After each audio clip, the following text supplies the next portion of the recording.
तो चलिए आज हम कुछ इंटरेस्टिंग क्वेश्चन पूछते हैं मेरे भाई और भाभी से। जानते हैं यहाँ का कैसा लाइफस्टाइल होता है और यहाँ पे रहने के लिए कितनी कॉस्ट आती है इनको। और भी कुछ इंटरेस्टिंग क्वेश्चन पूछते हैं, तो स्टार्ट करते हैं पहले क्वेश्चन के साथ। तो आप मेरे को बता सकते हो how much does it cost monthly to live in a house like this which you have? I think it depends upon various factors like home purchase cost, mortgage, uh, like home insurance, property tax, utility, maintenance. So I think it should be somewhere around 7 to 8K per month. Okay, तो ये सारी cost आप Canadian dollars में बता रहे हो ना? Just for the audience to be Yeah, sure. Okay, चलो मैं अपने भाई और भाभी से पूछ के बताता हूँ कि ये घर को खरीदने की कॉस्ट कितनी है। तो आप बता सकते हो आपको ये घर कितने का पड़ा? एक मतलब यहाँ एक बेस प्राइस होता है हाउस का, बट सिंस ये न्यू कंस्ट्रक्शन है उसके ऊपर फिर इसमें जीएसटी, क्लोजिंग कॉस्ट, बहुत कुछ लगा लगा के ओवरऑल पड़ा है हमें $1.2 मिलियन का कनेडियन। वो तो 1.2 मिलियन डॉलर्स तो एक्चुअली बहुत ज़्यादा एक्सपेंसिव है, क्योंकि मैंने कनाडा में देखा है कि यहाँ पे 600-700 के में भी घर आ जाते हैं। तो ये तो मेरे को काफ़ी महंगा लग रहा है। actually, ये depending upon the location है. Since this location is nearby to Vancouver and which is just 40 minutes drive from here, so that is why this area is expensive, and also because this is a brand new house. So if you buy a house which is an old construction, so वो आपको कम price में मिल जाते हैं. I think most important वही है location की। अब जैसे इंडिया में भी मुंबई और उसके सबअर्ब्स में घर सबसे महंगे होंगे। अब सेम कोई उससे बहुत दूर कहीं चला जाए, लेट्स से उड़ीसा में खरीद रहा है या किसी और स्टेट में कहीं खरीद रहा है, तो हाँ वो अलग प्राइस होंगे। तो मतलब आपका घर इसलिए महंगा है क्योंकि आपका घर वैंकूवर के पास में है। हाँ, like Vancouver is the most expensive area. समझा। और बाकी जो मैंने काफ़ी सारे लोगों से सुना, उनको जानना भी होता है कि यहाँ पे होम लोन का इंटरेस्ट रेट कितना है as compare to India. Since India में मेरे को पता है, ज़्यादातर ऑडियंस को भी पता होगा, यहाँ पे कितना है इंटरेस्ट रेट? इंडिया में तो लाइक काफ़ी ज़्यादा होता है। यहाँ पर आजकल जो चल रहा है कुछ 4 पॉइंट समथिंग होगा, कि अब शायद तो जब से हमने लिया उसके बाद से 2 Right. कट्स हो गए हैं, तो अब मुझे लगता है 4.5 या उससे थोड़ा कम हो सकता है, 4.25 तक।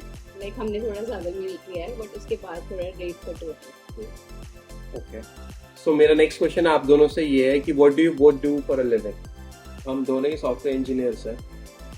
या ओके, तो आप दोनों सॉफ्टवेयर डेवलपर्स हो कनाडा में और वही आपकी फुल टाइम जॉब है, is that correct? Correct. Also like मैंने देखा है काफ़ी ऑडियंस को जानने में इंटरेस्ट होता है कि कनाडा के घर और इंडिया के घर में क्या क्या डिफरेंसेस होते हैं, और क्या यहाँ के घर बेटर होते हैं इंडिया से, अगर होते हैं तो किस सेंस में, और किस सेंस में इंडिया के घर आप दोनों को बेटर लगे। तो आप दोनों इन दोनों को डिफ्रेंशिएट कर पाओगे? I think the major difference is कि इंडिया के घर में हमें लाइक ओपन स्पेस इतना नहीं मिलता है. For instance like backyard. So यहाँ पे like each and every house, if you look at, so they have got a backyard. So I'm talking about only independent houses, so which is a very good space, like if you have kids or if you have pets. So and also for yourself, like if you want to enjoy your evening tea, so that is one difference. What do you say, what should be the other one?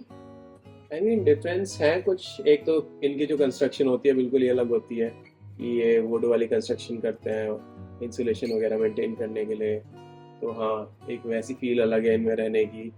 And दूसरी कि यहाँ पर जैसे अब शायद India में भी काफ़ी लोग जो नया बना रहे करेंगे, बट जैसे 24 आवर्स हॉट वाटर होता है और हमेशा ज़्यादातर घर फुल्ली एक ही तरीके से टेम्परेचर कंट्रोल्ड होते हैं, कि उनमें थर्मोस्टेट आप सेट करके रखते हो, वैसे ही होगा। ऐसा नहीं है कि एक रूम में है दूसरे में नहीं है। इनफैक्ट बाथरूम वगैरह तब सब कुछ ही हीटेड या जो भी एसी सब कुछ सेम रहता है।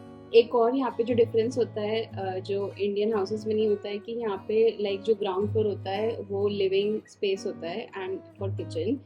जो बेडरूम्स होते हैं वो हमेशा like they are a floor above. So like हमारे घर में भी बेडरूम सारे फर्स्ट फ्लोर पर हैं और ग्राउंड फ्लोर पर we have living room and kitchen. So this is also something which is different from what we have in India.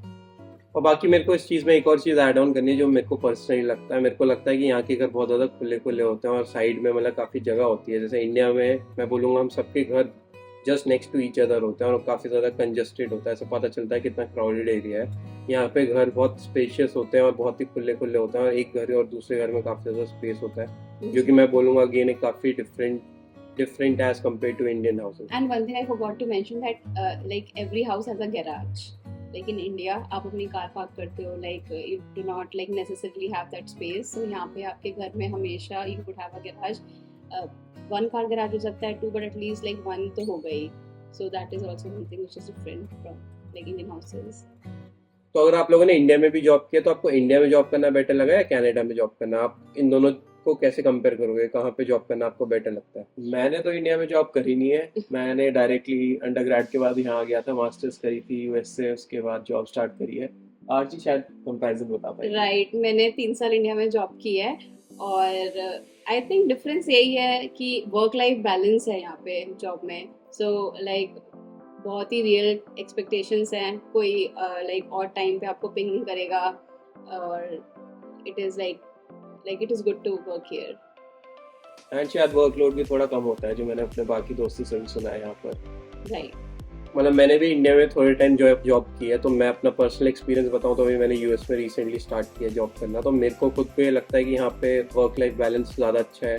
यहाँ पे लोग आराम से मतलब काम करते हैं, बट इंडिया में मैंने देखा है बहुत लोग बस कंप्यूटर के सामने बैठे रहते हैं और उनका कुछ काम नहीं होता, बट तो भी उनको बैठना पड़ता है क्योंकि उनको अपने मैनेजर को दिखाना होता है कि वो पूरा 9 घंटे की शिफ्ट कर रहे हैं। बट यहाँ पे तुमको काम सिर्फ तब तक करना है जब तक तुम्हारा काम है।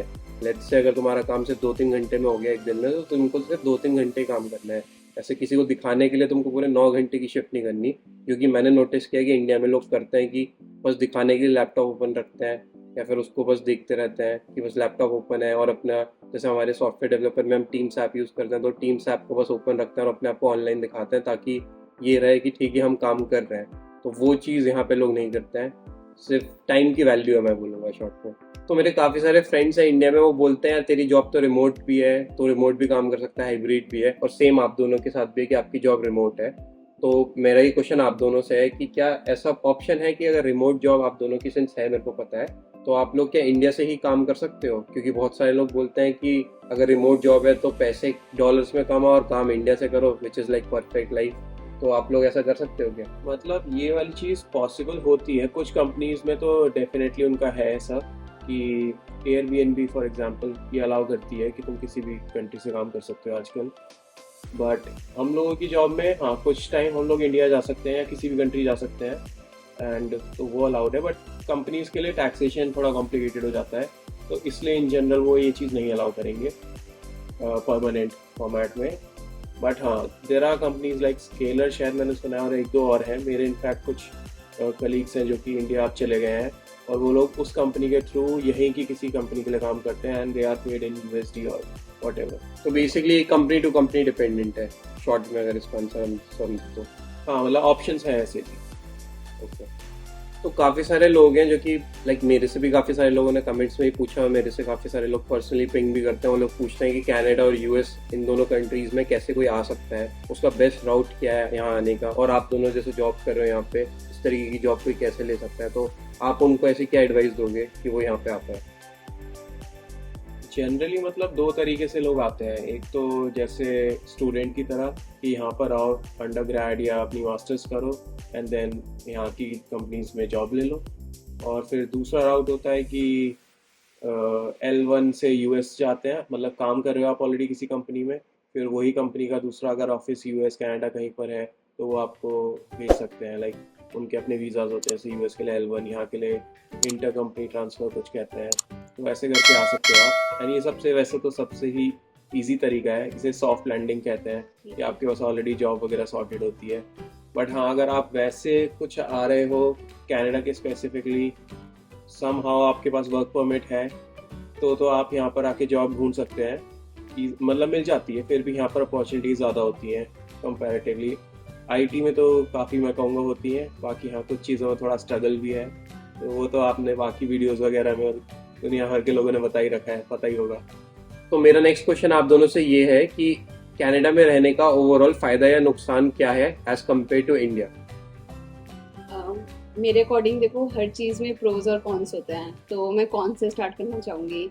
तो कनाडा में रहने के कॉन्स हैं कि लाइक आपको अपनी फैमिली से दूर रहना पड़ता है, राइट, और जो कि बहुत ही लाइक मेजर चीज़ है। And like sometimes you feel like very you know in solitude, you are depressed, right, you miss your home. So ये बहुत ही बड़ा कॉन है।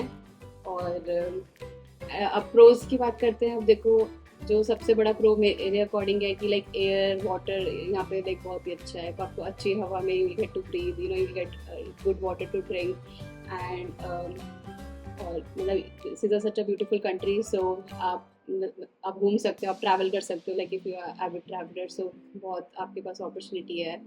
तो आप इस चीज़ पे कुछ ऐड ऑन करना चाहोगे? ओवरऑल जैसे कि आर्ची बता रही थी, यहाँ वर्क लाइफ बैलेंस अच्छा होता है, तो उससे होता ही है कि यहाँ पर लोगों के पास टाइम ज़्यादा बचता है, तो फिर वो लोग ज़्यादा घूम पाते हैं यहाँ पर लाइक वीकेंड ट्रिप्स वगैरह बहुत कॉमन है। एंड हालांकि मतलब बहुत चीज़ें यहाँ खुद करनी पड़ती हैं जो कि इंडिया में बहुत अच्छी है, तो हमें हाउस हेल्प वगैरह बड़े इजीली मिल जाते हैं, लेकिन फिर भी यहाँ मैनेज हो जाता है। उसके बाद भी इवन आफ्टर ऑल दैट खुद करने के बाद भी यहाँ ज़्यादा टाइम बचता है, मुझे तो ऐसा लगता है। तो बाकी अगर आप में से किसी को भी और कोई क्वेश्चन हो, कोई कनाडा आना चाह रहा हो, उसको कोई स्पेसिफिक क्वेश्चन पूछना हो इन दोनों से या मेरे से, आप कमेंट डाउन करो और हम लोग मेक श्योर करेंगे कि आपके उस कमेंट का डेफिनेटली हम लोग रिप्लाई करेंगे। आपको अगर पर्टिकुलरली हम तीनों में से किसी एक से क्वेश्चन पूछना हो तो भी बता देना, वरना तो अगर हमसे एक जेनरिक रिप्लाई चाहिए आप वो भी कमेंट करके जो जिस भी तरीके का आपको क्वेश्चन हो आप कमेंट कर सकते हो। इस वीडियो को करते हैं अब हम यहीं पे and. Thank you very much for watching. Make sure that you hit the like, subscribe and share button. Thank you very much.